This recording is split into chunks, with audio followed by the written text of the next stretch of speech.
Coming up on a newscast, Kamala Harris met with President Yoon in Seoul. Talks center on North Korea and Seoul and Washington continue conducting joint military drills. The allies are also set to resume anti-submarine warfare exercises with Japan for the first time in 5 years. The Democratic Party pushed through passing a motion calling for the dismissal of the nation's top diplomat. The People Power Party views the move as efforts to pressure the government and the ruling bloc. Minister Park Jin vows to continue carrying out his duties for the good of the nation's interests and the people.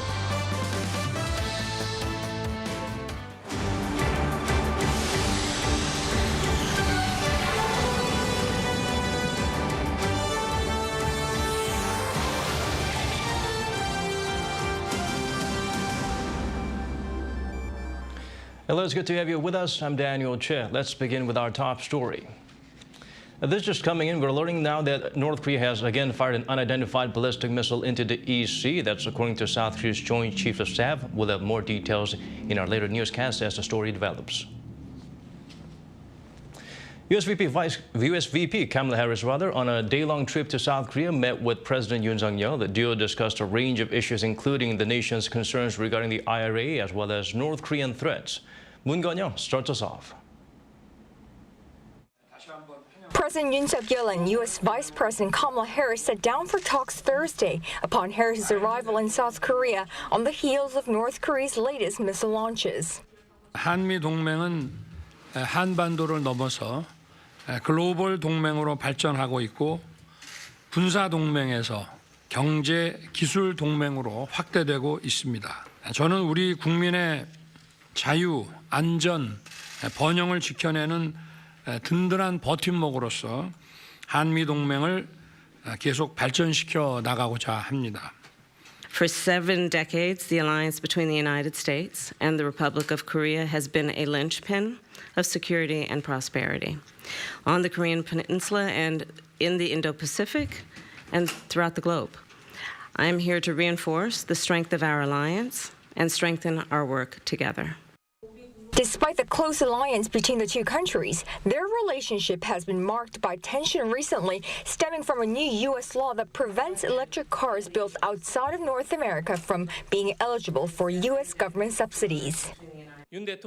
President Yoon relayed South Korea's concerns about the U.S. Inflation Reduction Act, and Vice President Harris underscored that both she and President Biden understood Seoul's concerns regarding the act's tax incentives for electric vehicles and pledged to continue to consult as the law is implemented. The White House said the two condemned North Korea's intensifying weapons tests and reaffirmed the U.S. commitment to defend the South with a full range of its military capabilities in the event of war. Seoul and Washington also noted that Yoon and Harris discussed the Taiwan Strait, as well as U.S.'s priority placed on gender equity and women's empowerment in South Korea and around the world. Despite the U.S. leadership's acknowledgement that the dispute over EVs has quickly become a firestorm, experts remain skeptical that there will be an easy or quick solution to the matter, as the IRA has already been enacted in the U.S. How and whether U.S. policymakers will be able to find a solution that satisfies both its ally, South Korea, and American voters remains to be seen. Moon Gon-young, Arirang News. The U.S. Vice President wrapped up her trip to South Korea by visiting the DMZ. There she reaffirmed Seoul and Washington's strong alliance against threats from the regime. Kamala Harris also met with female Korean leaders in a move to promote gender equality. Kim Da-mi has the full story. U.S. Vice President Kamala Harris slammed North Korea for the regime's brutal dictatorship, stressing that Washington and the world are pursuing a peaceful Korean peninsula where the North is no longer a threat. Making her first visit to the demilitarized zone separating the two Koreas on Thursday, Harris reaffirmed the U.S. unwavering security commitment to South Korea. In the North, we see a brutal dictatorship, rampant human rights violations, and an unlawful weapons program that threatens peace and stability. While encouraging American soldiers at Camp Boniface, Harris stressed that Seoul and Washington are prepared for any contingency. Her visit to the heavily armed area is a first from a high-ranking official from the Biden administration and also comes on the heels of the North's latest missile launches. Promoting gender equality, A key agenda of the Biden administration also topped Harris's visit to South Korea. The vice president presided the so-called groundbreaking Women Roundtable, inviting Korean female leaders in various fields, including Academy Award-winning actress Yoon and Olympic gold medalist figure skater Kim Yeona. I therefore believe that if we want to strengthen democracy, we must pay attention to gender equity and do the good and important work of lifting up the status of women in every way, socially, economically, and safety. The White House had previously pointed out the number of female high-ranking officials in Korea is much lower than those in other developed countries. Thursday's meeting marked the third time that a high-ranking official from the Biden administration met with female leaders in South Korea, followed by the ones with Deputy Secretary of State Wendy Sherman and Treasury Secretary Janet Yellen. 김다미, Arirang News. South Korea, the U.S. and Japan will jointly conduct an anti-submarine warfare exercise in waters east of the peninsula. The drills are mainly designed to counter evolving nuclear and missile threats from Pyongyang. Bae-eun-ji provides a glimpse of what to expect. For the first time in 5 years, naval forces from South Korea, the U.S., and Japan will on Friday hold an anti-submarine warfare exercise in waters off the east coast of South Korea, near Dokdo Island. Seoul's defense ministry said the purpose of this exercise is to better track and detect North Korea's underwater warships and to restore military cooperation between the three countries. It added that they chose to conduct this drill in international waters of the East Sea after taking into account North Korea's submarine-launched missile threats and key areas of the regime's submarine activities. In a separate statement, the South Korean Navy said the upcoming exercise is aimed at strengthening readiness as the regime continues to develop its SLBMs. The U.S. Navy announced that this will promote interoperability, tactical and technical coordination, and efficient communications between the three countries. The American nuclear-powered aircraft carrier USS Ronald Reagan and its strike group that are currently in the region will be taking part, as well as South Korea's 4,400-ton destroyer ROKS Bunmu the Great and JS Asahi from Japan. The Trilateral exercise comes after North Korea fired 2 short-range ballistic missiles on Wednesday and follows the 4-day bilateral drill between South Korea and the U.S. that has been taking place in the East Sea since Monday. Bae-eun-ji, Arirang News. The Democratic Party pushed through passing a motion calling for the dismissal of Foreign Minister Park Jin. The People Power Party seized the motion, which lacks legally binding force, as an apparent move to pressure the government and the ruling bloc. Yoo Kyung-eun has the latest. Despite strong opposition from the ruling People Power Party, the Democratic Party, which holds a supermajority in parliament, pushed through a motion calling for the dismissal of Foreign Minister Park Jin. Though not legally binding, the DP proposed and passed a motion to keep the Yoon government accountable for President Yoon's overseas trip, which they call a diplomatic fiasco. The proposal to dismiss Foreign Minister Park Jin is a stern order of the people. Part of the DP's attack was centered around President Yoon's so-called hot mic remarks in New York. But the PPP has been denying the validity of DP's criticism, saying the remarks were, quote, manipulated by local television network NBC, who subtitled them without verification. There's not a single event that meets the requirements to call for the dismissal of Foreign Minister Park. The motion was passed on the day of U.S. Vice President Kamala Harris's visit to Seoul. Upon the PPP's request, the vote was postponed to the evening at 6 p.m. when Foreign Minister Park Jin was done with the schedule for the day. Shortly after the passage, the FN released a statement saying that he will do his best in the role and will continue pursuing diplomacy for the nation's interests and its people. Now the decision is down to the president himself to decide. Earlier in the day, President Yoon expressed faith in Park as foreign minister. 박진 외교부 장관은 탁월한 능력을 가진 분이고 지금 건강이 걱정이 될 정도로 국익을 위해서 전 세계로 동분서주하는 분입니다. 어떤 것이 옳고 그른지는 국민들께서 자명하게 아시리라고 생각합니다. So far, there have been 3 cases where dismissals of ministers have passed the National Assembly. 2 of them voluntarily stepped down. 1 remained in post. Yoo Kyung-eun, Arirang News. Elsewhere around the world, come Friday, Russia will hold a ceremony to formally annex Zaporizhzhia, Kherson, Luhansk, and Donetsk. At the Kremlin, President Vladimir Putin will sign a decree annexing the 4 occupied regions, which make up around 15% of Ukraine's total territory. The Russian leader is expected to deliver a major speech after the ceremony begins at around 3 p.m. Moscow time. Previously, beginning on September 23rd, referendums to join Russia had been held for 5 days in those regions. The Ukrainian government and its allies condemned the hastily arranged votes as illegitimate.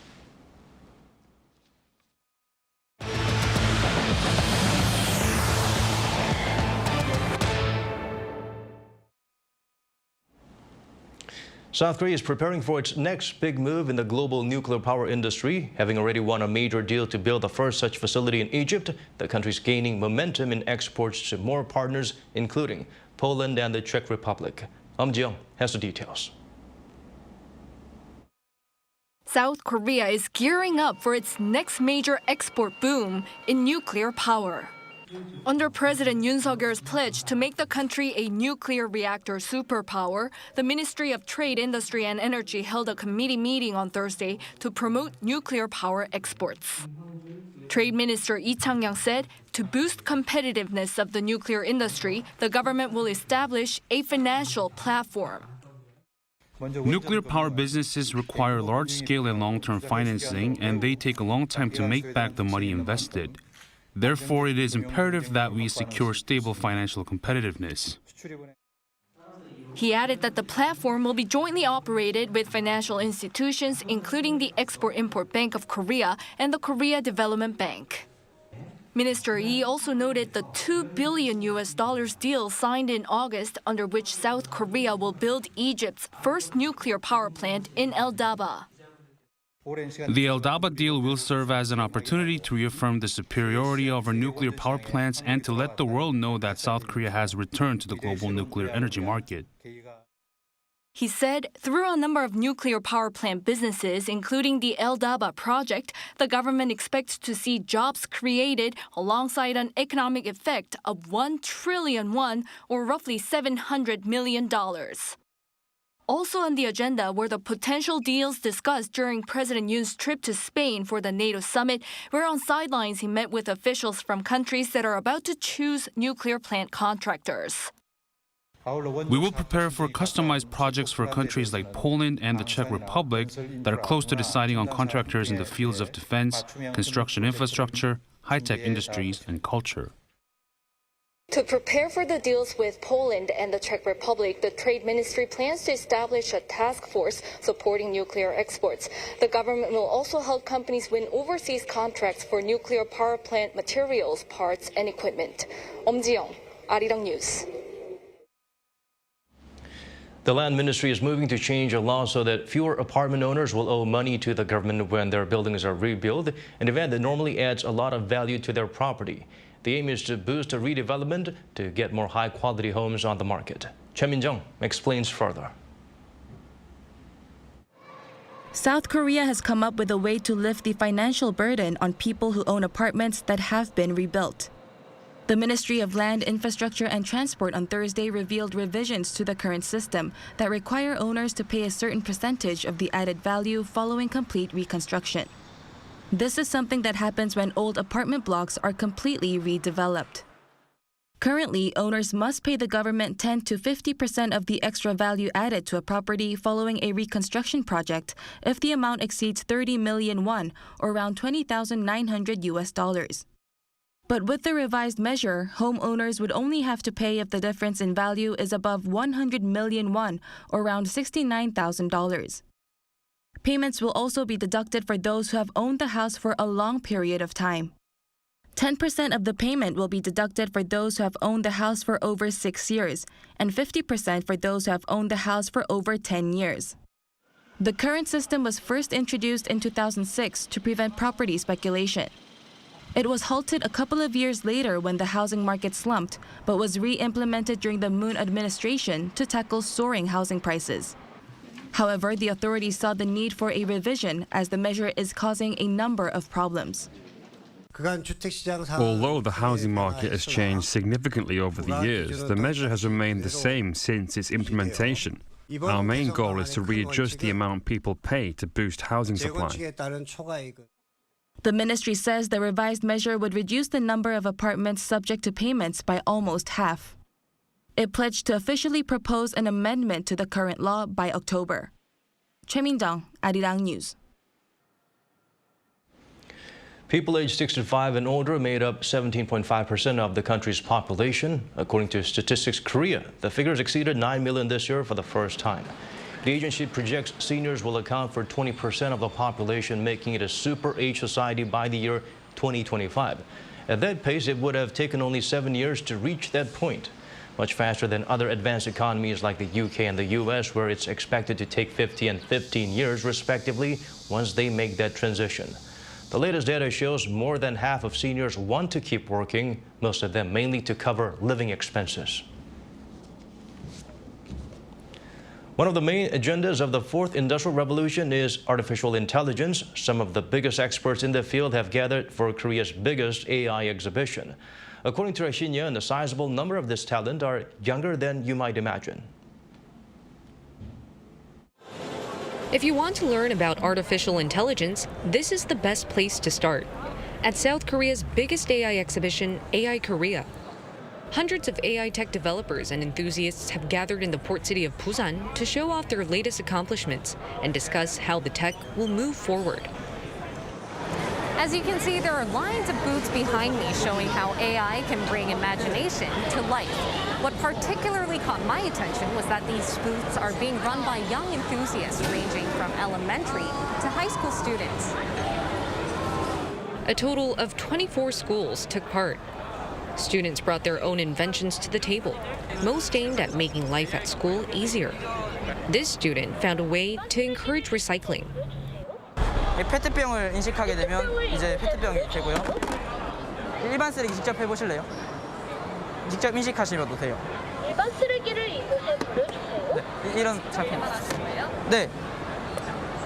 이제 저희 동아리가 AI 동아리인데 이제 생활 속의 불편한 점을 이제 찾아서 이제 친구들이랑 AI 기술을 통하여 뭐 어떻게 이제 불편함을 해결할 수 있을지 그런 시간이 있었는데 거기서 이제 아이디어가 나와서 이제 저희가 제작을 했습니다. Some students here said they initially knew nothing about AI. But with more schools teaching AI as a separate course, the next generation of potential AI engineers are being nurtured. There are so many students in our school who are interested in using AI. Many are pursuing a career in this field. That's why we've made clubs on campus and collaborated together on various projects. AI Korea runs until September 30th. Apart from AI, there are also many booths that show how VR technology or the metaverse can be developed further. A range of networking and counseling events are scheduled, where aspiring engineers with a bright idea might even get the chance to land a business deal with major AI tech companies. 신예은, Arirang News, Busan. An international conference was held in Seoul to seek solutions to complex and diverse problems big cities face. Experts from some of the world's biggest megacities, such as New York and Tokyo, took part. Kim Jong-sil brings the highlights from that session. Experts from major cities around the world, including New York, Tokyo, Beijing, all gathered together in Seoul or via video link to discuss urban problems and the future of cities. It was hosted by the Seoul Institute to celebrate its 30th anniversary. Many of the problems that Seoul is facing right now are the problems that South Korea will face in the future, and major cities around the world are also facing the same problems as well. So, through today's event, we hope that this will be an opportunity to discuss various problems and how to solve them. In the case of Seoul in particular, he also predicts that in 2050, the roles of artificial intelligence and robots will rise, as well as those of foreigners and elderly women. An expert from New York City opened the session with a keynote speech. He said it's important to come up with long-term plans that cover a variety of sectors such as transportation, economic development, public health, and social equity. Another expert from Tokyo said while Seoul and Tokyo are very similar in many ways, the two cities are not competing with each other, the small neighborhoods are. He explained that in the future, there will come a time when two areas with strong characteristics and competitiveness, such as Shimokitazawa and Hongdae, are going to compete when it comes to things like tourism. The Institute emphasized that it's important to come up with a grand plan to prepare for the future. Kim Jung-sil, Arirang News. Squid Game star Chung Ho-yeon made Time magazine's list of the leaders around the world who are shaping the future in a variety of industries. The Time 100 next recognizes 100 emerging leaders. Chung was included in the category of Phenom. The list also has an introduction and a message from Squid Game director Hwang Dong-hyuk, calling Chung a warrior for her skills and courage. The model-turned actress also won a Screen Actors Guild Award, a nomination for the Primetime Emmy Outstanding Supporting Actress as well. Many people may not have heard of a Korean flute, also known as chojok. A beautiful whistling tune can be made using nothing but leaves. Kim Hyun-sung went to try it herself. This is a musical instrument. It might not seem like it, but when it meets the right player,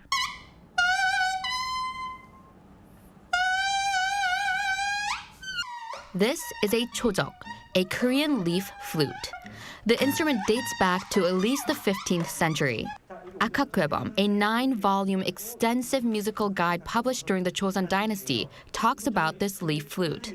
The book says tangerine or citron leaves are the best to play. Records also show King Yeonsan-gun from the 15th century was particularly fond of these leaf flute sounds. But over the years, chojok has faded in popularity. These two brothers are keeping the tradition alive, honing their skills for 2 decades. Our mother played Korean traditional music for almost 70 years, so we were exposed to all kinds of Korean music from a young age. We first started to blow the leaf flute around 20 years ago. This instrument is in the Asian records, but it's been long forgotten. But making this instrument known when we are performing on stage is our greatest joy. The brothers also take their performances overseas, going on stage with only leaves. It's harder than it looks, even when getting one-on-one pointers from the flute artisans themselves.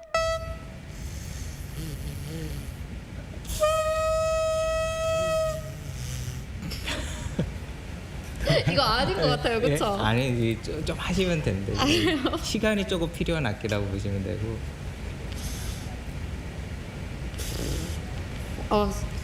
네, 어렵네요. Needless to say, it was an utter failure.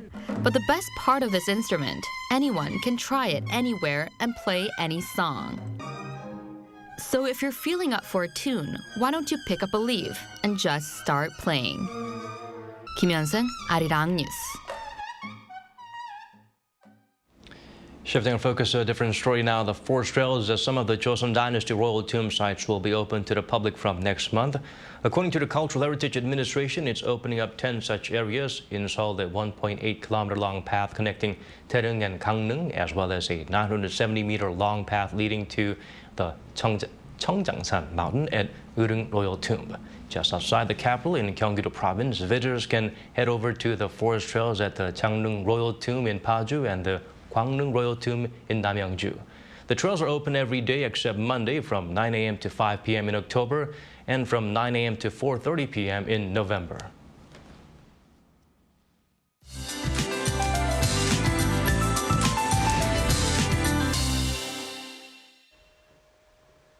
Today, around 20% of Seoraksan Mountain was colored by autumn leaves.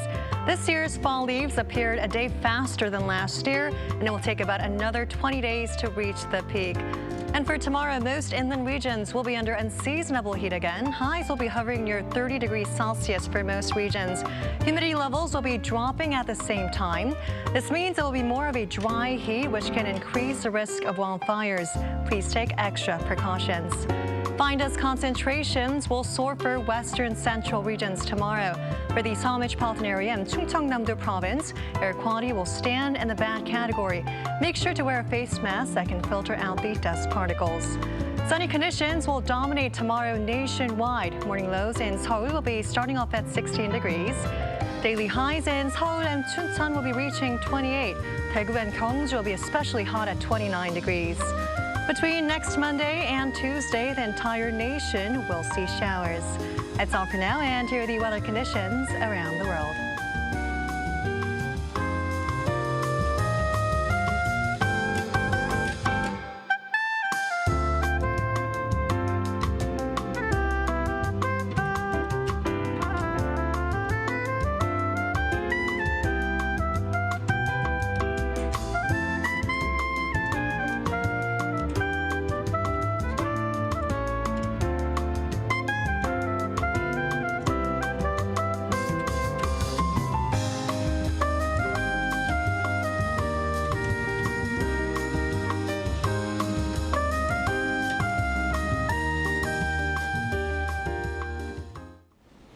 And that's all from us. As always, thank you for watching.